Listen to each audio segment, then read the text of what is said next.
Hi, this is Alan from Warrendale Community Church, and we are studying the topic of evil, and to realize that evil is man's problem, and but evil is also something that God uses as His purpose.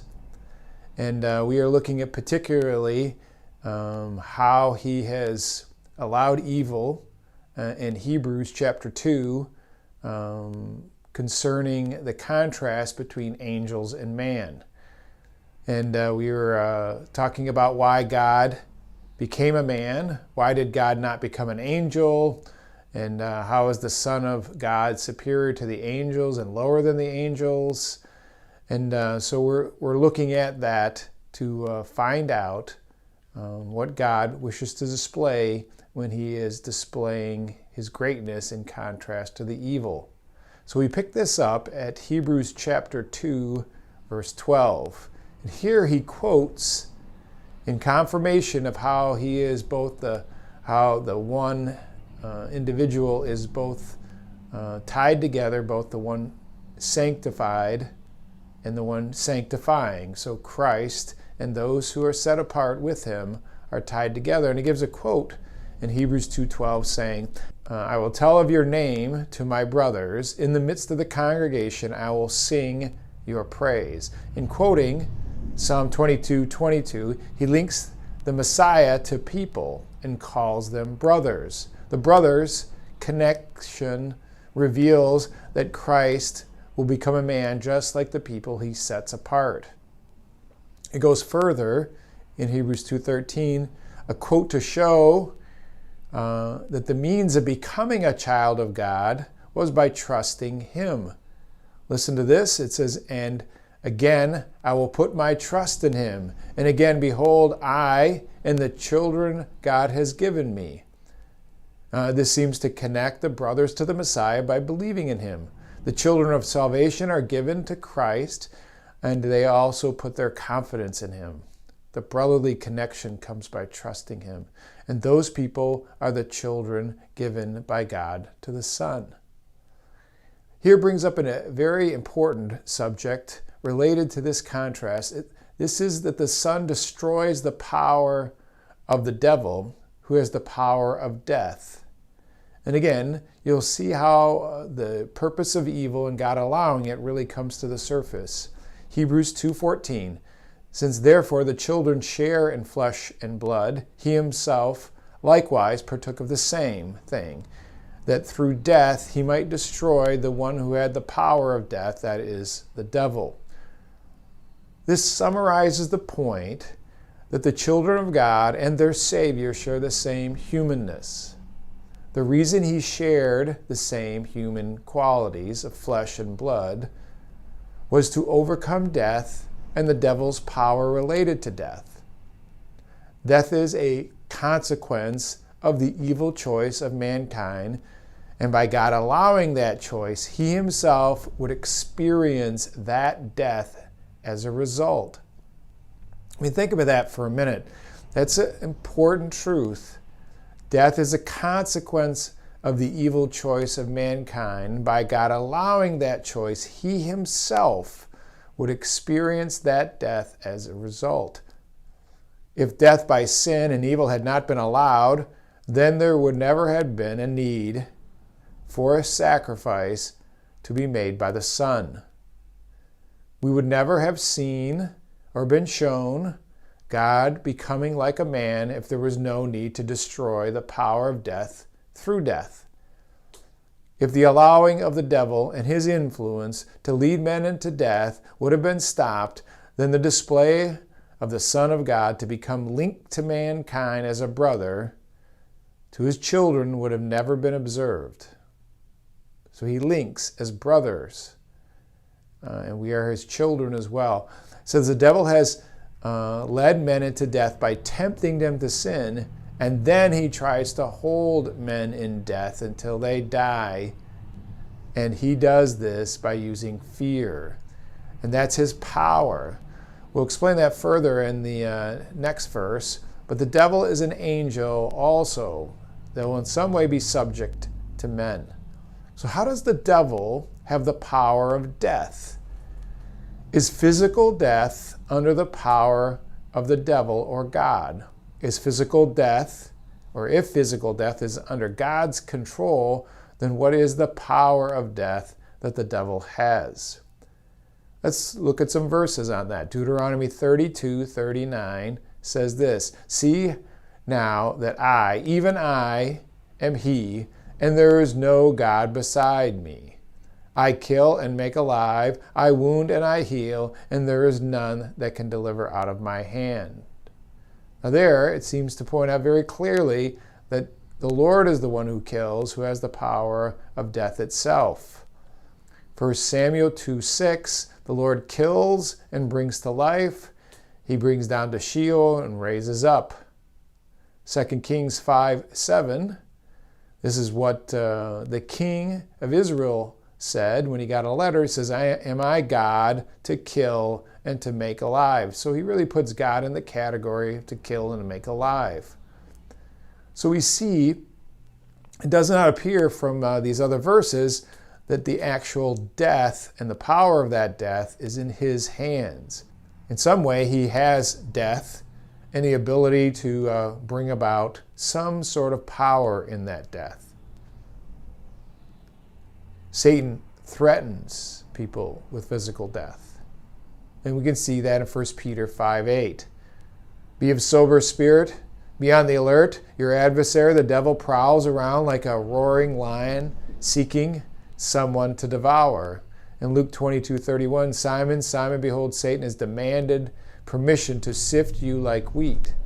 It appears that he has a threatening quality. Does not appear that he has the power to kill, because that is left to God alone. Now, it may be delegated in some way, but it's still ultimately God's authority. So what power of death does the devil have? The explanation of the power of death, I think, is in Hebrews 2:15. "And deliver all those who through fear of death were subject to lifelong slavery." The fear of death has an enslaving, lifelong effect if not changed by a union with Christ. The fear of death can include judgment, the unknown, letting go, pain, leaving this life, and guilt. When Jesus sanctifies a person, they can look forward to death by knowing that the victory over death was accomplished by Christ in the resurrection, and it will be applied to them. The slavery of fear is removed by being joined to the Son. Who does God help and not help? God helps men who believe in the Son and not angels. In Hebrews chapter 2, verse 16, "For surely it is not angels that he helps, but he helps the offspring of Abraham." Jesus does not help angels that have fallen, but those who have believed in God, like Abraham. The focus of help is directed not to all men, but to those who believe, like Abraham. Abraham believed God, and it was reckoned or credited to him to become righteous. That's found in Genesis 15:6, Romans 4:3, James 2:23. The word help has a meaning to catch, seize, or take hold of, and seems to point out someone falling or fallen, and another person giving them a helping hand up or out of their fall. If the help is for man and not to angels, it shows the priority of God's design. Those who receive the benefits of the Son's work are those who are from the seed of Abraham. As Galatians 3:29 says, this limiting of help to only offspring of Abraham should make one grateful of the privilege of it and motivate one in giving great attention to the lessons from the messages of the Son. This privileged position should motivate us to think much of Christ, even as Hebrews 3:1 says, and what he has done for us, and listen to his voice and not become hardened in our hearts, as Hebrews 3:7 says. This verse in Galatians 3:29 says, "And if you belong to Christ, then you are Abraham's descendants, heirs according to the promise." The reference to being an offspring of Abraham is to belong to Christ. The connection to Abraham is to the promise, and that promise makes you connected to Christ. Matthew 25:41, this points out about angels. And it points out that there's no gap between them falling and then ultimately being sent to judgment. Then he will also say to those on his left, "Depart from me, accursed ones, into eternal fire," and this part, "which has been prepared for the devil and his angels." The eternal fires are prepared for the devil and his angels who are without hope of redemption. Accursed men join accursed angels by not believing in Christ and taking the offer from God. The word prepared is in a perfect passive, meaning it was prepared by God and is still prepared with nothing changing about the final destination of the devil and his angels. So this verse seems to strongly imply that they have no redemption possibility. Now there are some differences in translation that I'd like to point out. The King James in Hebrews chapter 2 verse 16 again, "For verily he took not," and then it uses the italicized, "on him the nature of angels, but he took on him the seed of Abraham." It reads a little different. Much is added in the translation to make it "on him the nature of." The word took, to seize up or lay hold of, or by metaphor draw from laying hold of another to rescue him from peril or to help, is literally to receive by contact. It is true, he did not become like an angel, but a man. But this can limit the idea of the contact that he has with man.